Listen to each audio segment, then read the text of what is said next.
सभी किसान भाइयों और बहनों को नमस्ते। आज हम आए हुए हैं अपने विकासखंड मवई के कृषि कल्याण केंद्र पर, जहां हमारे बीच में सर उपस्थित हैं जिनका नाम है। हम आपसे ही आपका परिचय जानना चाहेंगे। और इस समय रबी की फसलों की बुआई चल रही है। इसके तहत हम भूमि शोधन और बीज शोधन किस प्रकार करें, आइए हम आपसे जानते हैं। जी भैया। धन्यवाद मैम। मैं विनोद कुमार वर्मा, प्रभारी कृषि रक्षा इकाई मवई से बोल रहा हूँ। किसान भाइयों, ये इस समय रबी का जो सीज़न चल रहा है, इसमें आप की जो प्रमुख फसलें हैं जैसे चना, मटर, मसूर, गेहूँ, सरसों, इन सब की बुआई करना है। कुछ लोग कर भी चुके हैं, लेकिन बुआई चल रही है अभी।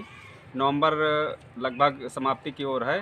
किसान भाइयों, जैसे हम किसी भी दलहनी फसल को बोते हैं तो उसको बोने से पहले जी। एक राइजोबियम कल्चर आता है, जी। जिससे यदि हम उसको ट्रीटेड कर लेते हैं तो बढ़िया से जर्मिनेशन होता है। दलहनी फसलों के लिए होता है। जी। जी।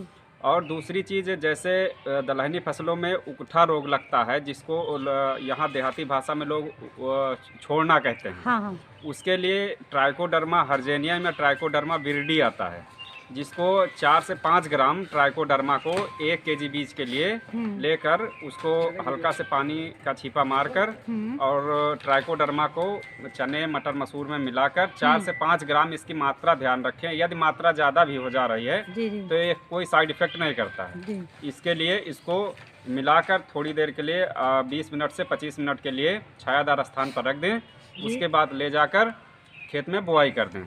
दूसरी चीज़, जैसे हम कुछ किसानों को ये कहते हैं कि जैसे ट्राइकोडर्मा हमने बताया या आपको ये बताया राइजोबियम, ये मार्केट में मिलता है या हमारे इकाई पे ट्राइकोडर्मा आपको इकाई पे मिल जाएगा। बट लेकिन जो जैसे किसान देसी भाषा में भी उसका उपचार कर सकते हैं। बिल्कुल। तो जैसे किसानों के घर पे ये जो नमक होता है, जी जी, नमक पानी के घोल से भी इसका जो है छिड़क कर इसका जो है जैसे हमने घोल बताया, घोल बना के बीज शोधन कर सकते हैं। जी जी। ये बीज शोधन अधिकतर गेहूं के लिए होता है, जिसमें वो काला घेरेऊ रोग लग जाता है, उसके लिए होता है, गेहूं के लिए। अच्छा भैया। तो ये एकदम देसी भाषा है, जिसमें किसान को मान लीजिए कोई भी पैसा नहीं लगाना। हाँ, पैसा भी नहीं लगाना। दूसरा ये आसान प्राकृतिक हो जाएगा। ये बहुत आसान तरीका है। और तीसरी चीज, जैसे भूमि शोधन की बात हुई, भूमि शोधन के लिए जब हम देखिए कुछ बीमारियां ऐसी हैं, जैसे पीछे धान की फसल खरीफ में गई, उसमें फॉल्स स्मट का प्रकोप बहुत ज़्यादा देखा गया। फॉल्स स्मट क्या होता है? ये सॉइल बॉर्न, मतलब हवा से होता है, जमीन से होता है और बीज से होता है। तो इसलिए यदि हम बीज को शोधित कर लिए, हवा को शोधित कर नहीं पाएंगे, लेकिन हम अपनी ज़मीन को शोधित कर सकते हैं। ज़मीन के शोधन के लिए एक बवेरिया बैसियाना आता है और दूसरा ट्राइकोडर्मा आता है। तो इसको 1 केजी ट्राइकोडर्मा 1 एकड़ के लिए पर्याप्त होता है। इसको किस प्रकार से हम करेंगे? 1 केजी ट्राइकोडर्मा के लिए 25 से 30 किलो सड़ी हुई गोबर की पास होनी चाहिए, जिसको हम भुरभुरी बनाकर छायादार स्थान पर बिखेर दें।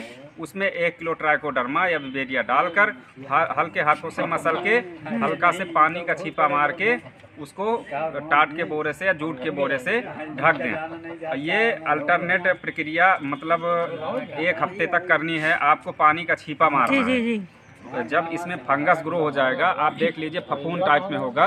फफूंद टाइप जब निकल आए तो इसको आप मान लीजिए 1 एकड़ में 4 बीघे में अगर आप 1 कुंटल 5 में पहुंचा पा रहे हैं या 2 कुंटल में पहुंचा पा रहे हैं, उतने में मिलाकर आप अपने खेत में इसको बिखेर दीजिए आखिरी जुताई के समय, और उसके बाद जुताई कर दीजिए। ये हो गया भूमि शोधन।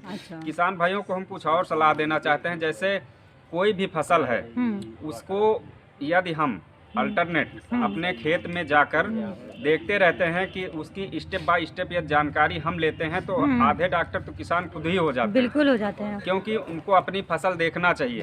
अगर कोई भी कीड़ा या कोई बीमारी प्रकोप करती है, यदि उसको हम पहले से देख लेते हैं तो उसको कंट्रोल करना बहुत आसान हो जाता है। बिल्कुल हो जाता है। तो ये किसान